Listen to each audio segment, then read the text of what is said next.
Hi everyone, so I'm sorry that it's late at night and it's bad lighting as always comes with my nighttime videos. Also, I'm in my pajamas, but usually I tend to get the impulse to make videos more often in the evening than I do in the daytime, so I apologise about that. Also, if I make no sense, that's another apology for you. I have a throbbing headache at the moment, my neck is killing me. But I'm making this anyway, let's see how I go.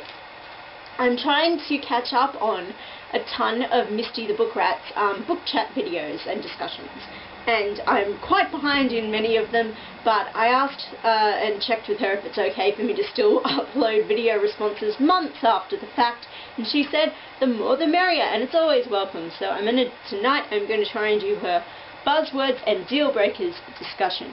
And you're probably going to be surprised, I think perhaps, by the amount of buzzwords I've come up with, because you're probably all expecting, oh, Renee, she'll have a million deal breakers because she's a whiny cow.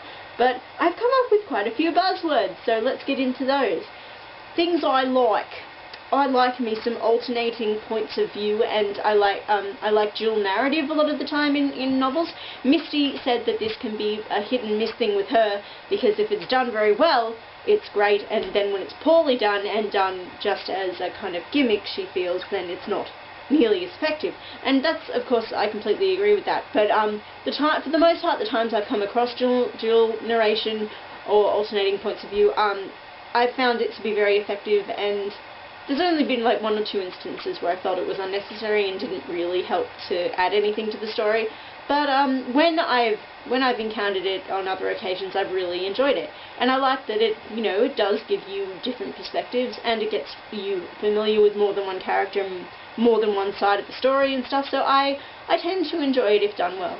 I especially like it the few times I've found it in young adult fiction. I've enjoyed it a lot.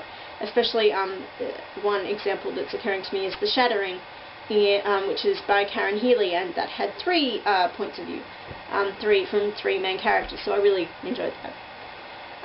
Age variations in narration. Now, I know what I meant when I wrote that down. What I meant was, like, something Kate Morton does really well, is give you a perspective of things over several generations, so you tend to have, like, often her focus is on women, so you have like an older woman, a middle-aged lady, and then like a teenager or a child, and their stories interweave, and often it's a time thing as well, like it goes in and out of present day and past stuff.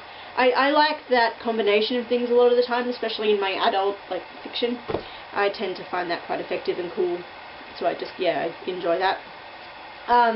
Also, someone else who does it in a way is Audrey Niffenegger, at least in her Fearful Symmetry. I found she did that really effectively. I like male narrators, especially in young adult fiction. I like finding male teens who are our protagonists, because it's somewhat rare, particularly within fantasy and paranormal romance and stuff within YA. Almost always the focus is on girls as our narrators and our protagonists. So to find a well-written teen male, I think, is really nice and refreshing a lot of the time. I like, no surprise, I like slow-burning romances that take their gosh darn fracking time. I need at least 100 pages of interaction and conversation and getting to know this person before you're even going to think about saying the word love, people. And even then, 100 pages is a bit too soon in my mind, especially if you've only just met them. If you already know them, that's another matter entirely, but usually in these, especially in YA, you're just meeting this person. Take your damn time, would ya? I love mythology and folklore, nothing new there, and I love fairy tales, be they the straight fairy tales or like a retelling or adaptation or insertion of fairy tale stuff. Love that. I love books about books, so if a book is concerning itself with other books, like be they fictional books or pre-existing actual books from real life, if a book is concerning itself with libraries as a setting or bookstores as a setting, or just if there's books within a book, that gets my nerdy self really happy, because I just love it. I don't know, it makes me feel really warm and fuzzy to be reading about books in a book. It's just fun. I like unhappy, bittersweet love stories too. If they don't end too well, a lot of the time I'm more impressed by that, because I tend to find that more realistic, because I'm a cynical, hard-hearted lady.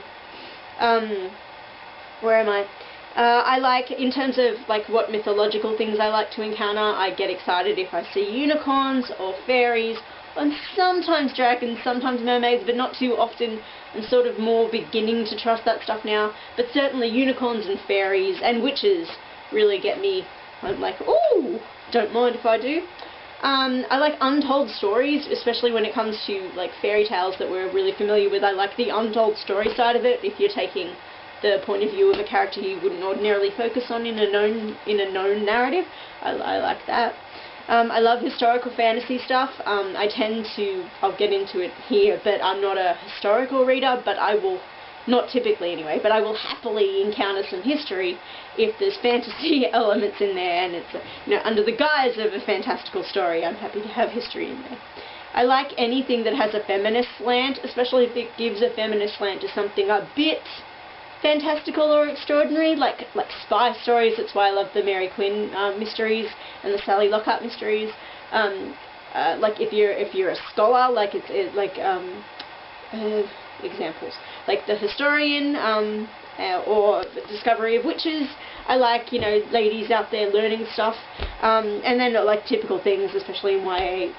If you're a warrior or an assassin or a fighter, a kick-ass. I like my kick-ass females. There's nothing new there.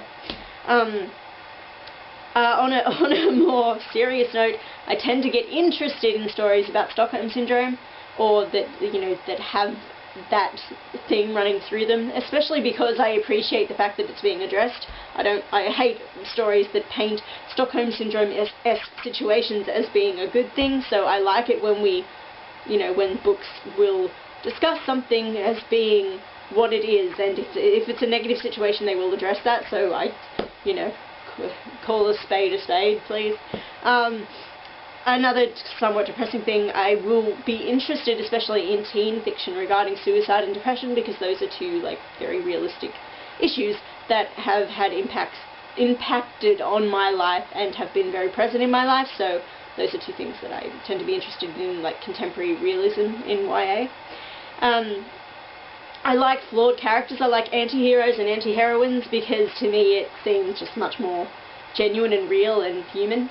I don't like the idea of a perfect person, especially in terms of love interests. I like to see my characters have flaws. I also like a really good villain. Really interesting, fun, dynamic, fleshed out villains. Villains can be really cool. Male or female. I like the inclusion of different texts within the book, like different styles of telling things. Like I like the inclusion of letters, of emails, of stories within stories, of a narrative within the story, like an excerpt from another tale or a fictional tale within it, like fairy tales being inserted in. I like that kind of stuff. That to me makes it a lot more fun. And I like it when it's a standalone book. I appreciate standalone books, especially in young adult fiction. Okay, we're on to deal breakers. Yay! Nothing I say here is going to surprise anybody. Insta-love. I hate it. I hate it, and I always will. Unless it's got the excuse of being a traditional fairy tale and it's very self-consciously there, and it's there simply because it's adhering to that very particular type of story, then maybe I can be a bit more forgiving. But if you've got no excuse for rushing headlong into something without any reasoning behind it, then I'm gonna call that shit out. Love triangles. Unless there's a really good reason to put a third party in there when you know that poor third party is doomed, especially if they're a guy, especially if it's involving the same kind of character stereotypes within the love triangle, and there's the mysterious dude and the really normal girl, and the poor sidekick is usually funny, or just ignored, or plain, or just, over there, then I don't care, because we all know what's going to happen. So unless you can find a way to make a love triangle really interesting to me, I don't want it.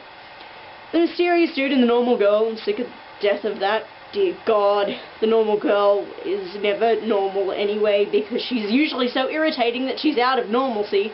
She's spectacular simply for how much she pisses you off. And the mysterious dude is an arrogant, manipulative, controlling douchebag most of the time. Or he's just brooding, or he's just batshit boring Ash. So, I don't care. Also more stuff for the young adult sector.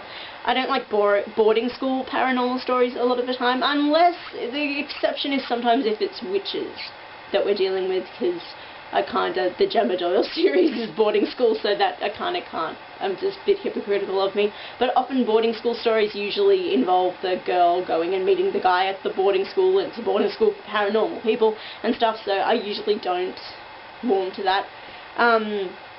The particular mythological creatures within this that I don't care for too much: vampires, werewolves, and zombies. I've never really felt a need to read about any of them. Twilight came about just because it did at the time, but I've never been particularly attracted to reading about vampires or werewolves or zombies, unless the zombies are versus unicorns. Wartime, especially in like just general adult fiction, wartime stories I tend not to be attracted to, usually because I assume they're going to be depressing, and it feeds into historical drama. I'm not usually attracted to that either, unless, as I said, it has the trappings of fantasy stuff going on. Crime stories, not really my thing. Where am I? Straight ahead romances, not usually. I'm not as cold and heartless as you might think. I do like romance, but like a straight ahead romance novel usually isn't my deal. Though I have read 2 Nicholas Sparks novels. I'm sick of things like the quirky best friend stereotype, especially in YA. I'm sick of stuff like the funny sidekick dude in YA, and I'm sick of stuff like the bitchy girls, especially a group of bitchy girls in YA. Just shake it up more and make your characters actual human beings rather than these cardboard cutouts, please. That also feeds into the brooding hero and the swooning heroine thing. I don't like stuff like slut-shaming or any of the sexual or gender prejudices that come up in YA, because more than anything else, it's just plain bloody lazy. And and insulting and offensive, and yeah, it's lazy writing to me. Just some phrases within books that are real big deal breakers for me. Crooked smile. Can someone explain to me what the fuck a crooked smile is, please? Because no matter how many times I hear about it, I don't envision anything except something I imagine will look a bit like this. I don't know, because it sounds like someone's had a stroke or something, and that's not attractive. That's just odd. So what is a crooked smile? I do like that Alex Day, in one of his Alex Read Twilight videos, picked up a book and pointed to this old man with missing teeth and said, "That's a crooked smile." I'm like, damn straight it is. What the hell are they talking about when they write about this? So can someone please tell me what a crooked smile is? Because if it's not this, then it's a smirk, and there's nothing nice about a smirk. It just points out how arrogant these dickheads are. So, and also all the coloured eyes. Like, if somebody has violet eyes and they're, you know, you're just seeing them in an everyday situation, wouldn't you be either thinking they've just got contact lenses in, or you'd be a bit worried, not attracted? Like, if I was looking at someone and they had violet eyes, I'd be backing away. Also intense gazes. Again, it's something I don't necessarily think is attractive, especially if it's like across the room or something and you didn't start the staring competition. I don't want someone looking at me like...